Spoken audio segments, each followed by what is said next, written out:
सम्राट पृथ्वीराज फिल्म की हकीकत।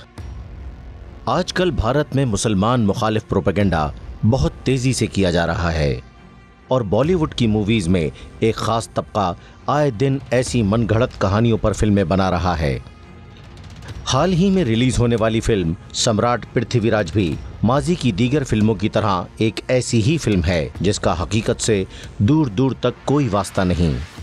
इस फिल्म को देखकर कोई भी ज़ी-शऊर इंसान बखूबी जान सकता है इस फिल्म का सिर्फ एक ही मकसद है, मुसलमान फातहीन के खिलाफ मनफी प्रोपेगेंडा, जहर उगलना और हिंदू राजाओं को सिफात की आला बुलंदी पर पहुंचाकर ये साबित करने की कोशिश करना कि वो इंतहाई बेहतरीन हुक्मरान थे। इसी तरह अब जो भी फिल्म मुसलमान फातहीन पर बनाई जा रही है उसमें एक चीज़ यकसा नज़र आएगी, यानी मुसलमान फातहीन को एक घटिया किरदार, वादा खिलाफ, बुज़दिल, पैसों का लालची दिखाने की कोशिश की जाती है और नई नस्ल को जो आजकल किताबों से दूर है, तारीख का मुतालिया आटे में नमक के बराबर रह गया है, उन्हें जिद्दत के इस दौर में तारीख को मस्ख करके पेश किया जा रहा है ताकि इन नौजवानों को, चाहे मुस्लिम हो या गैर मुस्लिम, उनके जहनों में जहर घोला जा सके। आज की इस वीडियो में हम पोस्टमार्टम करेंगे सम्राट पृथ्वीराज का, जिसमें मुस्लिम फातेह सुल्तान माजुद्दीन मोहम्मद बिन शाम गौरी, जो सुल्तान शहाबुद्दीन गौरी के नाम से मशहूर हैं, उनके खिलाफ प्रोपेगेंडा किया गया है। तो आइए अब हम आपको इस नई मूवी की तरफ लिए चलते हैं और कोशिश करते हैं कि दूध का दूध और पानी का पानी हो जाए, ताकि जो झूठ और मनफी प्रोपेगेंडा इस फिल्म के ज़रिए फैलाने की कोशिश की जा रही है उसकी हकीकत को सामने लाएं। सबसे पहले हम आपको बताएंगे कि सम्राट पृथ्वीराज ये फिल्म किस दस्तावेज़ात पर बनाई गई है और तारीख में इसकी क्या हकीकत है। दरअसल ये फिल्म एक ऐसे किरदार की जानिब से लिखी गई कविता पर बनाई गई है जिसका तारीख में कोई वजूद ही नहीं था। दायरत अल-मारिफ के मुताबिक पृथ्वी चंद बरदाई के बारे में कहा जाता है कि वो एक हिंदुस्तानी शायर था जिसने पृथ्वीराज की तसनीफ़ की, जो कि ब्रज भाषा में चाहमना बादशाह पृथ्वीराज चौहान की ज़िंदगी के बारे में एक महकावी नज़्म लिखी। नज़्म उन्हें पृथ्वीराज के मुख्तसर शायर के तौर पर पेश करती है। इसके मुताबिक तराइन की दूसरी जंग में पृथ्वीराज को शिकस्त देने और गौरी के ज़रिए गजना ले जाने के बाद चंद बरदाई ने गजना का सफ़र किया और पृथ्वीराज को मोहम्मद को कत्ल करने में मदद की। ताहम ये एक फ़र्ज़ी दास्तान है जिसकी किसी तारीख़ी शवाहिद से तस्दीक नहीं होती। इसीलिए पृथ्वीराज रासू की इस कहानी को मारूफ यूरोपी मौर्रिख जॉर्ज बॉलर, हिंदू मौर्रिख गौरी शंकर, हरिचंद ओझा और मुंशी देवी प्रसाद जैसे मौर्रिखीन ने भी तारीख़ी एतबार से नाकाबिले एतबार साबित किया है। अब आते हैं इस फिल्म की तरफ। फिल्म में दिखाया गया है कि पृथ्वीराज चौहान शहाबुद्दीन गौरी के भाई मीर हुसैन को पनाह देता है और जानबूझकर इस फिल्म में सुल्तान मोहम्मद शहाबुद्दीन गौरी के बारे में ये अल्फाज इस्तेमाल किए गए हैं कि उनका भाई मीर हुसैन शहाबुद्दीन की रखेल को भगा कर ले आया और वो पृथ्वीराज से पनाह मांगता है। पहली बात ये कि तारीख में शहाबुद्दीन गौरी का सिर्फ एक ही भाई था, गयासुद्दीन, जो पृथ्वीराज से लड़ाई के वक्त सुल्तान था और शहाबुद्दीन ने हिंदुस्तान पे हमला उसके हुक्म से ही किया था। इसकी वजह हम आगे वीडियो में बताएंगे। पहले इन दोनों भाइयों के बारे में बताएं ताकि आपको अंदाज़ा हो कि ये दोनों भाई किस किरदार के मालिक थे।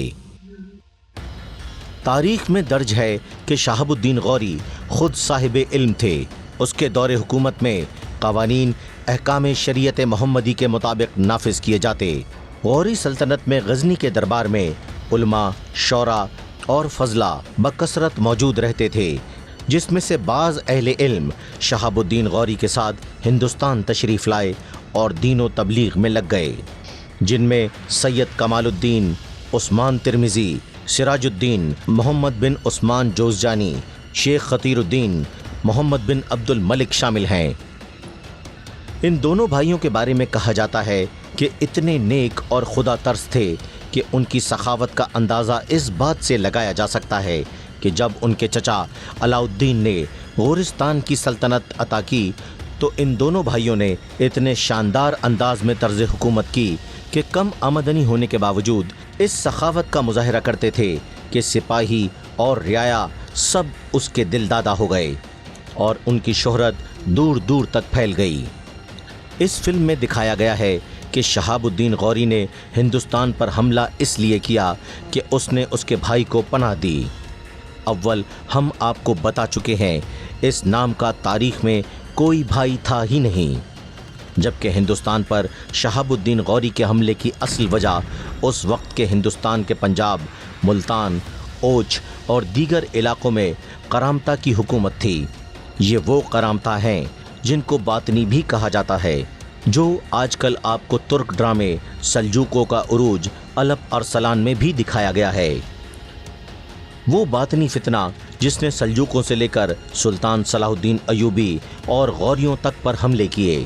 اس حوالے سے the last Muslim history channel نے باقاعدہ ویڈیوز بنائی ہیں جو آپ ہمارے چینل پر دیکھ سکتے ہیں۔ ان فتنہ گروں نے اسلام میں کیسا بگاڑ پیدا کیا ہوا تھا اور کس قدر لوگوں کو گمراہ کیا، اور مسلم حکمرانوں پر ان کے فدائیوں نے جان لیوا حملے کیے۔ غیاث الدین نے ان فتنہ گروں کو جو وہاں سے بیٹھ کر دین میں بگاڑ اور غزنی میں انتشار کا باعث بن رہے تھے سبق سکھانے کا فیصلہ کیا، اور شہاب الدین محمد غوری کو حکم دیا کہ پنجاب، ملتان اور دیگر علاقوں میں قائم ان کی حکومت پر حملہ کرے اور سرزمین سے فتنہ گروں کا خاتمہ کرے۔ کتاب تاریخ فرشتہ میں محمد قاسم فرشتہ لکھتے ہیں کہ شہاب الدین نے ان علاقوں پر حملہ کیا اور ملتان، پنجاب کے ساتھ بھٹنڈا شہر کو بھی فتح کر لیا۔ اس وقت بھٹنڈا اجمیر کے ہندو راجا پرتھوی راج راسو کے قبضے میں تھا۔ اس نے آس پاس کے راجاؤں سے مل کر ایک بڑی فوج تیار کی اور بھٹنڈا پر حملے کے لیے روانہ ہو گیا۔ ادھر شہاب الدین غوری نے مملکت کے انتظام ملک بہاؤالدین ٹونکی کے سپرد کیے اور غزنی کی راہ لی اور روانہ ہو گیا۔ راستے میں اس کو خبر لگی کہ پرتھوی راج 100 سے زائد راجاؤں کے ساتھ مل کر 1.5 لاکھ کی فوج لے کر بھٹنڈا قلعے پر حملہ کرنے آ رہا ہے۔ اس وقت شہاب الدین غوری کے ساتھ صرف 10,000 کی سپاہ تھی۔ اس نے وہیں سے راجا کا مقابلہ کرنے کا فیصلہ کیا اور اپنا رخ بھٹنڈا کی جانب موڑ دیا۔ تراوڑی کے مقام پر دونوں فوجیں آمنے سامنے ہوئیں۔ شہاب الدین غوری کے وزیروں نے اتنا بڑا لشکر دیکھ کر جنگ نہ کرنے کا مشورہ دیا، لیکن شہاب الدین محمد غوری نے ان کا مشورہ یہ کہہ کر رد کر دیا کہ مسلمان تعداد یا طاقت دیکھ کر جنگ نہیں کرتا، بلکہ اللہ پر توکل کر کے اللہ کے دین کے لیے لڑتا ہے۔ اس جنگ میں ہم شہید ہوں گے یا غازی بن کر فاتح، اور یہ کہہ کر حملہ کر دیا۔ بڑی خونریز جنگ ہوئی۔ کتاب تاریخ فرشتہ کے مصنف محمد قاسم فرشتہ لکھتے ہیں کہ شہاب الدین غوری بڑی بہادری اور دلیری سے لڑتا رہا۔ ہندو راجا پے در پے حملے کر رہے تھے۔ شہاب الدین کی فوج کے دائیں اور بائیں لشکر خالی ہو چکا تھا۔ قلب میں شہاب الدین غوری اپنے سپاہیوں کے ساتھ انتہائی دلیری سے دشمن کا سامنا کر رہا تھا۔ اس نے بہادری کے ایسے جوہر دکھائے کہ دشمن بھی داد دینے پر مجبور ہو گئے۔ اسی دوران دہلی کے راجا کھانڈے رائے جو ہاتھی پر سوار تھا، اس کی نظر شہاب الدین پر پڑی۔ اس نے اپنا ہاتھی شہاب الدین محمد غوری کی جانب بڑھایا۔ شہاب الدین غوری نے جب اس کو اپنی طرف آتے دیکھا تو تیزی سے ہاتھ میں نیزہ تھامے اس کی جانب بڑھا اور قریب پہنچ کر نیزے کا ایسا وار کیا کہ ہاتھی کے منہ کے اندر گھس گیا۔ وار بہت زوردار تھا جس سے ہاتھی کے دانت ٹوٹ گئے اور ہاتھی ڈھیر ہو گیا، لیکن گرتے ہوئے راجا کھنڈے رائے نے تلوار کا وار کر کے شہاب الدین کو زخمی کر دیا، جس سے وہ شدید زخمی ہو گیا۔ وہ گھوڑے سے گرنے ہی والا تھا کہ ایک غلام اس کو اٹھا کر میدان جنگ سے دور لے نکلا۔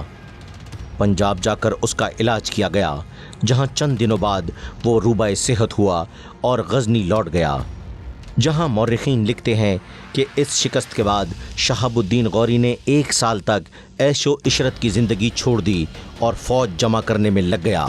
जबकि इस फिल्म में ये दिखाया गया है कि खांडे राय घोड़े पर सवार होता है जबकि शहाबुद्दीन हाथी पर सवार होता है। जहां खांडे राय और पृथ्वीराज मिलकर हमला करते हैं और उसको हाथी से गिराकर गिरफ्तार कर लेते हैं और कैद खाने में डाल देते हैं, जो कि झूठ और गलत है। उस जमाने में अगर किसी राजा, बादशाह या महाराजा के पास हाथी होते तो वो सिर्फ हिंदुस्तान के राजा थे। शहाबुद्दीन के पास उस वक्त तक हाथी नहीं थे जैसा कि इस फिल्म में दिखाया गया, और इस फिल्म में शहाबुद्दीन को पृथ्वीराज का कैदी दिखाया गया है।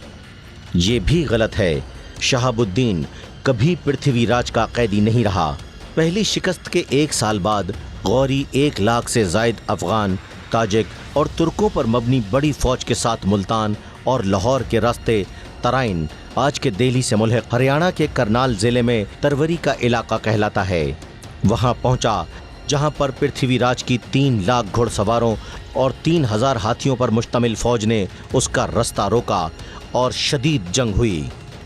मोहम्मद हबीब और खलीक अहमद निज़ामी अपनी किताब a comprehensive history of India में लिखते हैं, तराइन की दूसरी जंग 1192 में मोहम्मद गौरी ने ये हिकमत अमली अपनाई कि अपनी फ़ौज को 5 हिस्सों में तकसीम कर दिया और उन्हें मुख्तलिफ पोजीशंस पर तैनात कर दिया, जबकि 12,000 अफराद पर मुश्तमिल फ़ौज को जंग में उतारा, जिसने हिकमत अमली के तहत पसपाई इख्तियार की।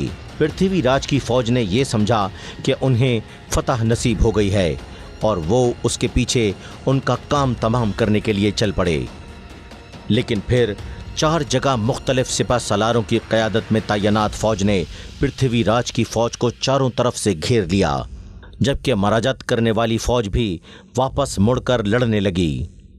पृथ्वीराज चौहान अपने हाथी से उतरकर घोड़े पर सवार हुआ और मैदान जंग से फरार इख्तियार की।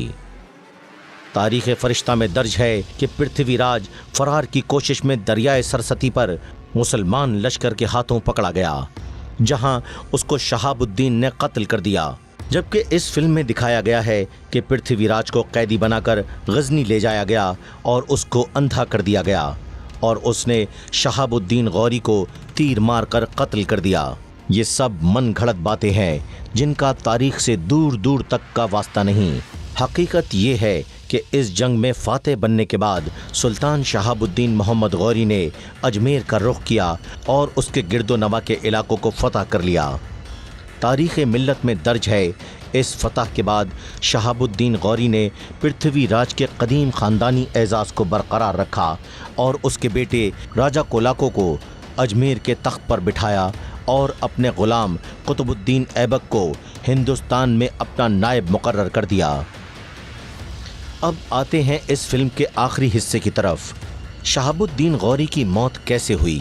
शहाबुद्दीन गौरी गजनी और हिंदुस्तान के इलाकों को फतह कर चुके थे। इब्ने असीर के मुताबिक इस्लामी तारीख़ 1 शाबान 601 हिजरी, जबकि अंग्रेज़ी तारीख़ 1206 ईस्वी में जब सुल्तान शहाबुद्दीन गौरी हिंदुस्तान की मुहिम पर निकले तो वो दरियाए जेहलम के किनारे आराम कर रहे थे कि बातनी फ़िदाई ने खंजर मार कर शहीद कर दिया। तारीख़ फ़रिश्ता, तारीख़ मिल्लत और दीगर मुस्लिम और गैर मुस्लिम मौरख़ीन की किताबों में भी सुल्तान शहाबुद्दीन की शहादत का वाक़या इसी तरह दर्ज है जो इस फिल्म का पोल खोलते हैं। ये बातनी इंतहाई ख़तरनाक थे क्योंकि शहाबुद्दीन गौरी ने इनकी पंजाब में कायम हुकूमत का ख़ात्मा किया था, तो इसलिए उन्होंने इस अजीम मुजाहिद को भी निशाना बनाया। बातनी इंतहाई ख़तरनाक फितना था जो मुसलमानों की सफ़ों में ऐसे घुसे कि बड़े बड़े ओहदे तक पहुँचे और फिर वक्त आने पर उन्होंने मुस्लिम हुक्मरानों को निशाना बनाया। फिर चाहे सुल्तान शहाबुद्दीन गौरी हों, सल्जूक वज़ीर आज़म निज़ामुल मुल्क तूसी हों या सुल्तान सलाहुद्दीन अयूबी, ये बातनी हर जगह मौजूद थे।